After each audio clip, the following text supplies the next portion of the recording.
গণ অভ্যুত্থানের একক মালিকানা হিসাবে একটি রাজনৈতিক দল গঠিত হয়েছে, কিন্তু দুঃখজনকভাবে যেটি লক্ষ্য করা যাচ্ছে সেই রাজনৈতিক দলটি শুধুমাত্র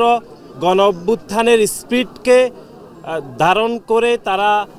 রাজনৈতিক দল গঠন করলেও তারা শুধুমাত্র একটি নির্দিষ্ট শ্রেণীর গোষ্ঠীতে আবদ্ধ হয়েছে। আপনারা দেখেছেন যে নতুন যে রাজনৈতিক দল গঠিত হয়েছে সেই রাজনৈতিক দলের অভিষেক অনুষ্ঠান এবং তাদের যে ইফতার পার্টি হয়েছিল সেখানে বাংলাদেশের যে গণ অভ্যুত্থানের যে আইকনিক শহীদ ওয়াসিম, শহীদ মুগ্ধ, শহীদ সাঈদ এবং শহীদ মুগ্ধের নাম বারবার বলা হলেও সেখানে আইকনিক শহীদ হিসাবে শহীদ ওয়াসিমের নামটি বাদ দেওয়া হয়েছে খুবই উদ্দেশ্যপ্রণোদিতভাবে, যে সে বাংলাদেশ জাতীয়তাবাদী ছাত্রদলের আমাদের একজন নেতা ছিলেন। সুতরাং গণ অভ্যুত্থানের যে মালিকানা দাবি করে যে রাজনৈতিক দল গঠিত হয়েছে তারাও ২৪-এর গণ অভ্যুত্থানের যে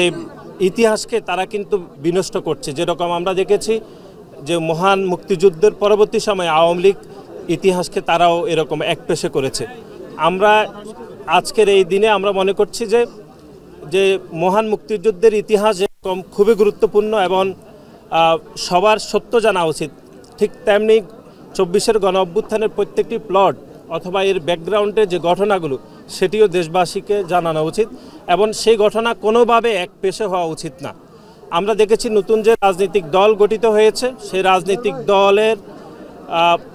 আর্থিক সংকলনের বিষয়ে আমরা ইতিমধ্যে প্রশ্ন তুলেছিলাম, কিন্তু সেগুলোর বিষয়ে কোনো সদুত্তর পাইনি। বরং আমরা গত কয়েকদিন যাবৎ দেখেছি যে রাজনৈতিক অঙ্গনে যে চরম বিশৃঙ্খলা নতুন রাজনৈতিক দলের সেটি সাধারণ মানুষকে চরমভাবে বিভ্রান্ত করছে এবং আমরা নতুন প্রজন্মের এই গণ অভ্যুত্থান পরবর্তী সময় বাংলাদেশের সাধারণ শিক্ষার্থীদেরকে আমরা বাংলাদেশের একটি ইতিবাচক রাজনীতির যে শুভ সূচনা হয়েছে সেখানে বাংলাদেশের প্রতিটি সাধারণ শিক্ষার্থীকে আমরা আজকের এই স্বাধীনতা দিবসের শুভেচ্ছা জানাচ্ছি। আমরা বিশ্বাস করি বাংলাদেশ জাতীয়তাবাদী দল বিএনপি এবং বাংলাদেশ জাতীয়তাবাদী দল ছাত্রদল সবসময় বাংলাদেশের স্বাধীনতা সংগ্রামের ঐতিহ্যকে ধারণ করে এবং একই সাথে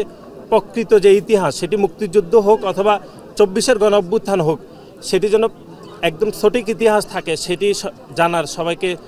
উদাত্ত আহ্বান জানাচ্ছি।